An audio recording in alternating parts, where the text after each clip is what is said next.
इस वीडियो में हम एसएससी जीडी के लिए जीके का बहुत ही इंपॉर्टेंट क्वेश्चन लेकर के आए हैं। तो चलिए वीडियो को पूरा जरूर देखिएगा।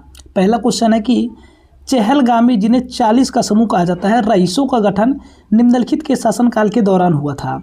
तो चहलगामी रईसों का गठन जो है इल्तुतमिश के शासनकाल के दौरान हुआ था। इसका विकल्प नंबर 2 राइट आंसर है। और चहलगामी तुर्कान ए चहलगामी का गठन इल्तुतमिश द्वारा किया गया था और यह 40 वफादार गुलाम रईसों का एक समूह था जो प्रशासन में सुल्तान की सहायता करते थे। इल्तुतमिश ने दिल्ली सल्तनत को मजबूती प्रदान करने के लिए इस संगठन की शुरुआत की थी और इल्तुतमिश को दिल्ली सल्तनत का वास्तविक संस्थापक माना जाता है और उसने इक्ता प्रणाली की शुरुआत की और टका, जिन्हें चांदी कहते हैं, जीतल जिसे तांबा कहते हैं, के सिक्के भी इल्तुतमिश ने चलाया था। बाद में गयासुद्दीन बलबन ने चहलगामी की शक्ति को पूरी तरह समाप्त कर दिया था क्योंकि यह समूह सुल्तान के लिए चुनौती बनने लगा था। अगला क्वेश्चन है कि कौन सा अनुच्छेद किसी राज्य में चुनाव कराने की जिम्मेदारी चुनाव आयोग को सौंपता है? तो वह आर्टिकल 324 है, अनुच्छेद 324 है। कह रहा है कि भारतीय संविधान का अनुच्छेद 324 चुनाव आयोग को संसद, राज्य विधानसभाओं, राष्ट्रपति और उपराष्ट्रपति के पदों के चुनावों के अधीक्षण, निर्देशन और नियंत्रण की शक्ति प्रदान करता है। और निर्वाचन आयोग की स्थापना 25 जनवरी 1950 को हुई थी और इसलिए 25 जनवरी को राष्ट्रीय मतदाता दिवस के रूप में मनाया जाता है। और अनुच्छेद 326 वयस्क मताधिकार, वोट देने का अधिकार से संबंधित है। और 61वें संविधान संशोधन 1989 द्वारा मतदान की आयु 21 वर्ष से घटा करके 18 वर्ष कर दी गई थी। इसके अलावा अगला क्वेश्चन दिया हुआ है, क्या कह रहा है कि त्रिपुरा का ऐसा कौन सा कटाई त्यौहार है जिसमें झूम खेती के बाद पारंपरिक आदिवासी नृत्य और रस्म शामिल हैं? तो वह जो गरिया पूजा है, इसका विकल्प नंबर सी राइट आंसर हो जाएगा। कह रहा है कि गरिया पूजा त्रिपुरा का एक महत्वपूर्ण त्यौहार है और यह फसल कटाई के उत्सव के रूप में मनाया जाता है जो विशेष रूप से झूम खेती के चक्र के पूरा होने पर गरिया देवता यानी कि पशुधन और धन की देवता को प्रसन्न करने के लिए आयोजित किया जाता है। और त्रिपुरा के अन्य प्रमुख त्यौहार कौन कौन से हैं? खर्ची पूजा है, खेर पूजा और नीरमहल जल उत्सव है। और विकल्प ए जो है मुआत्सु नागालैंड का त्यौहार है और विकल्प बी जो है लोसर तिब्बती नववर्ष है और चापचर जो है कुट मिजोरम का सबसे बड़ा त्यौहार है। इसके अलावा अगला क्वेश्चन दिया है कि भारत में राष्ट्रीय खेल कितनी बार आयोजित किए जाते हैं? तो भारत में राष्ट्रीय खेल जो है 2 वर्ष में आयोजित किए जाते हैं। कितने में? 2 वर्ष में आयोजित किए जाते हैं। और भारत में राष्ट्रीय खेल आमतौर पर 2 वर्ष में आयोजित किए जाते हैं और इनका उद्देश्य देश के विभिन्न राज्यों के एथलीटों को अपनी प्रतिभा दिखाने के लिए एक मंच प्रदान करता है। और भारतीय ओलंपिक संघ IOA राष्ट्रीय खेलों का आयोजन करता है। पहले आधुनिक राष्ट्रीय खेल 1924 में लाहौर में आयोजित किए गए थे, तब इन्हें भारतीय ओलंपिक खेल कहा जाता था और 1940 में इसका नाम बदल करके राष्ट्रीय खेल कर दिया गया। इसके अलावा अगला क्वेश्चन क्या कह रहा है? कह रहा है कि त्रिपुरा की खर्ची पूजा कितने देवताओं की पूजा से संबंधित है? तो त्रिपुरा की खर्ची पूजा जो है 14 देवताओं की पूजा से संबंधित है। इसका विकल्प नंबर बी राइट आंसर हो जाएगा। कह रहा है कि खर्ची पूजा त्रिपुरा का एक प्रसिद्ध हिंदू त्यौहार है जिसमें 14 देवता यानी कि चतुर्दश देवता की पूजा की जाती है और यह अगरतला में 14 देवताओं के मंदिर में मनाया जाता है। और यह त्यौहार पृथ्वी की सफाई या पाप मुक्ति के प्रतीक के रूप में मनाया जाता है। और पौराणिक कथाओं के अनुसार खर्ची शब्द खिया यानी कि पृथ्वी से निकलता है और त्रिपुरा की राजधानी अगरतला है और इसे मंदिरों का शहर भी कहा जाता है। इसके अलावा अगला क्वेश्चन दिया हुआ है, कह रहा है कि इनमें से कौन सा देश थंडर ड्रैगन की भूमि के रूप में जाना जाता है? तो थंडर ड्रैगन की भूमि के रूप में भूटान जाना जाता है। इसका विकल्प नंबर बी राइट आंसर हो जाएगा। और ड्रूक यूल कहा जाता है किसे? थंडर ड्रैगन की भूमि को। और यह नाम वहाँ की हिमालयी घाटियों में आने वाले भयंकर तूफानों के कारण पड़ा जिसे ड्रैगन की गड़गड़ाहट माना जाता था। और भूटान की राजधानी थिम्पू है और यहाँ की मुद्रा नगुल ट्रम है। और भूटान दुनिया का एकमात्र कार्बन नेगेटिव देश है। और डोकलाम विवाद भूटान और चीन के बीच क्षेत्र है जहाँ भारतीय सेना की भूमिका महत्वपूर्ण रही है। इसके अलावा अगला क्वेश्चन क्या कह रहा है? कह रहा है कि किस देश ने दुनिया का पहला व्यापक आर्टिफिशियल इंटेलिजेंस एआई कानून एआई बेसिक एक्ट लागू किया? तो यह जो है दक्षिण कोरिया है। इसका विकल्प नंबर सी राइट आंसर हो जाएगा। इसके अलावा दक्षिण कोरिया ने दुनिया का पहला व्यापक एआई कानून एआई बेसिक एक्ट लागू किया और इसका उद्देश्य एआई तकनीकों के सुरक्षित विकास को सुनिश्चित करना और इसके दुरुपयोग को रोकना है। और दक्षिण कोरिया की राजधानी सियोल है। चैट जीपीटी के आने के बाद दुनिया भर में एआई रेगुलेशन की मांग बढ़ी और यूरोपीय संघ यानी कि ईयू ने भी ईयू एआई एक्ट के नाम से अपनी नियामक रूपरेखा तैयार की है, लेकिन व्यापक बेसिक एक्ट की श्रेणी में दक्षिण कोरिया ने पहल की है। इसके अलावा अगला क्वेश्चन क्या कह रहा है? कह रहा है कि प्रसिद्ध चीनी तीर्थयात्री फाहियान ने डाडट के शासनकाल के दौरान भारत दौरा किया था। तो यह जो चंद्रगुप्त द्वितीय के शासनकाल के दौरान भारत का दौरा किया था। कह रहा कि चीनी यात्री फाहियान गुप्त सम्राट चंद्रगुप्त द्वितीय, जिन्हें विक्रमादित्य भी कहा जाता है, के शासनकाल के दौरान भारत आया था और वह बौद्ध ग्रंथों की खोज में भारत आया था फाहियान। और एक अन्य प्रसिद्ध चीनी यात्री वेन सांग जो है हर्षवर्धन के शासनकाल में आया था। और चंद्रगुप्त द्वितीय के दरबार में नवरत्न रहते थे, जिनमें कालिदास और धनवंतरी प्रमुख थे। समुद्रगुप्त को भारत का नेपोलियन कहा जाता है। इसके अलावा अगला क्वेश्चन है कि क्या कह रहा है कि जनगणना 2011 के अनुसार भारत में किस राज्य का जनसंख्या घनत्व सबसे कम है?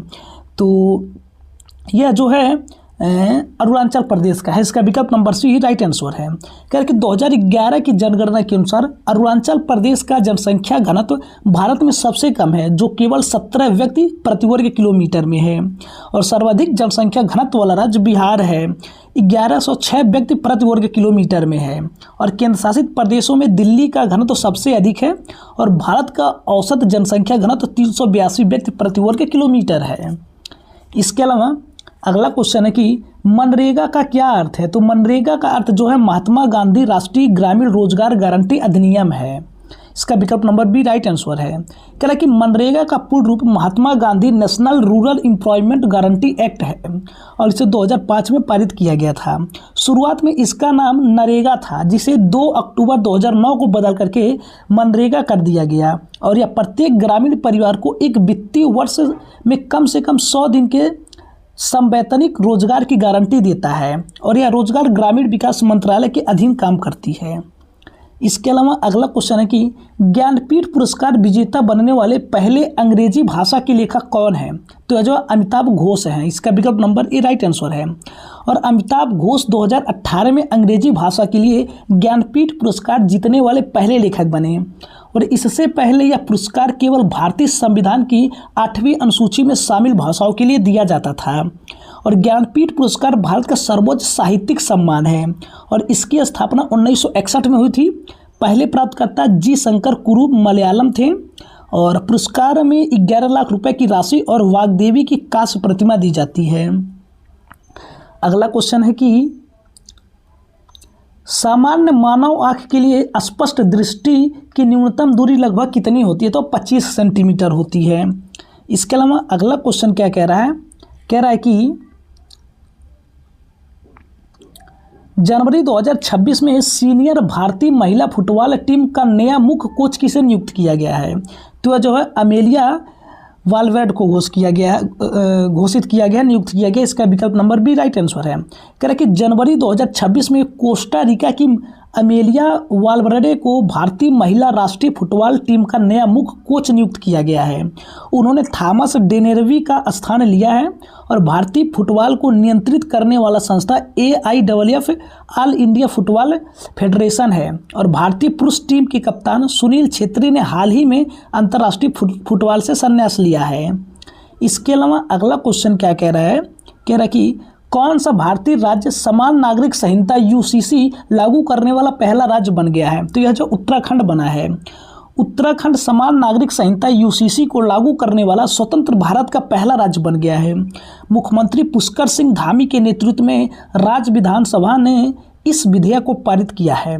समान नागरिक संहिता का उल्लेख भारतीय संविधान के अनुच्छेद 44 यानी कि राज्य के नीति निर्देशक तत्व में किया गया है। गोवा में पुर्तगाली शासन के समय से ही नागरिक संहिता लागू है, लेकिन आज़ादी के बाद विधिवत कानून बनाने वाला उत्तराखंड पहला राज्य बना है।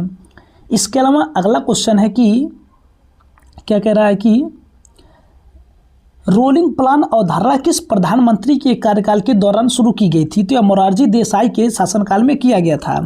रोलिंग प्लान 1978 से 80 यानी कि मोरारजी देसाई के नेतृत्व वाली जनता पार्टी सरकार द्वारा शुरू किया गया था। इन्होंने कांग्रेस की 5वीं पंचवर्षीय योजना को समय से पहले समाप्त कर दिया था। रोलिंग प्लान की अवधारणा गुन्नार मिर्डल ने अपनी पुस्तक एशियन ड्रामा में दी थी और मोरारजी देसाई भारत के पहले गैर कांग्रेसी प्रधानमंत्री थे और 1980 में इंदिरा गांधी के सत्ता में लौटने पर उन्होंने फिर से 6ठी पंचवर्षीय योजना शुरू की थी। इसके अलावा अगला क्वेश्चन है कि नवरात्रि का त्यौहार किस देवी को समर्पित है? तो नवरात्रि का त्यौहार जो है दुर्गा देवी को समर्पित है। इसका विकल्प नंबर सी राइट आंसर है। कह रहे कि नवरात्रि का त्यौहार मुख्य रूप से देवी दुर्गा को समर्पित है और यह 9 दिनों तक चलता है, जिसमें देवी के 9 अलग अलग रूपों शैलपुत्री, ब्रह्मचारिणी आदि की पूजा की जाती है। साल में 4 बार नवरात्रि आती है, जिसमें चैत्र और शारदीय नवरात्रि मुख्य है। पश्चिम बंगाल में दुर्गा पूजा सबसे बड़ा त्यौहार है और नवरात्रि के 10वें दिन को विजयदशमी या दशहरा के रूप में मनाया जाता है। इसके अलावा अगला क्वेश्चन है, कह रहा है कि किस संविधान संशोधन द्वारा पंचायती राज संस्थाओं को संवैधानिक दर्जा प्रदान किया गया? तो यह जो है 73वें संवैधानिक संशोधन द्वारा किया गया था। इसका विकल्प नंबर डी राइट आंसर हो जाएगा। इसमें जो इम्पॉर्टेंट पॉइंट है कि 73वें संविधान संशोधन अधिनियम 1992 के माध्यम से पंचायती राज संस्थाओं को संवैधानिक दर्जा दिया गया। इसके तहत संविधान में भाग 9 और 11वीं अनुसूची जोड़ी गई और यह कानून 24 अप्रैल 1993 को लागू हुआ। इसलिए 24 अप्रैल को राष्ट्रीय पंचायती राज दिवस मनाया जाता है। बलवंत राय मेहता समिति ने त्रिस्तरीय पंचायती राज व्यवस्था की सिफारिश की थी। राजस्थान का नागौर जिला 1959 यानी कि पंचायत राज लागू करने वाला पहला जिला बना।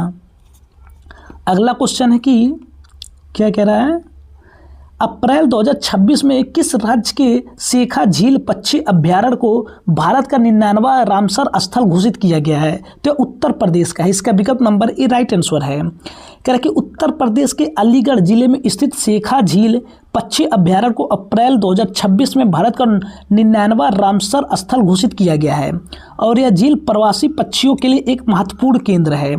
रामसर कन्वेंशन 1971 में ईरान के रामसर शहर में हस्ताक्षरित एक अंतर्राष्ट्रीय संधि है जो आर्द्रभूमि के संरक्षण से संबंधित है।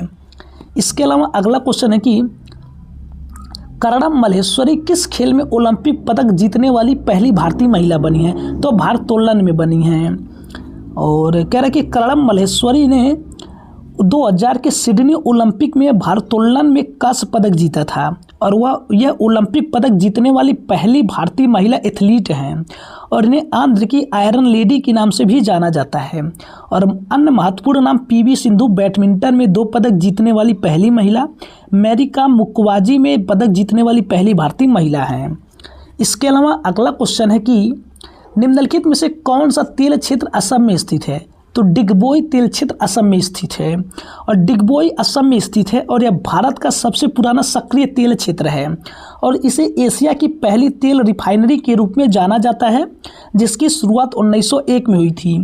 असम के अन्य तेल क्षेत्र नाहरकटिया और मोरन हुगरीजन खंभात गुजरात में स्थित है और भारत का सबसे बड़ा तेल उत्पादक क्षेत्र बॉम्बे हाई महाराष्ट्र के तट पर है और खरसांग क्षेत्र अरुणाचल प्रदेश में स्थित है।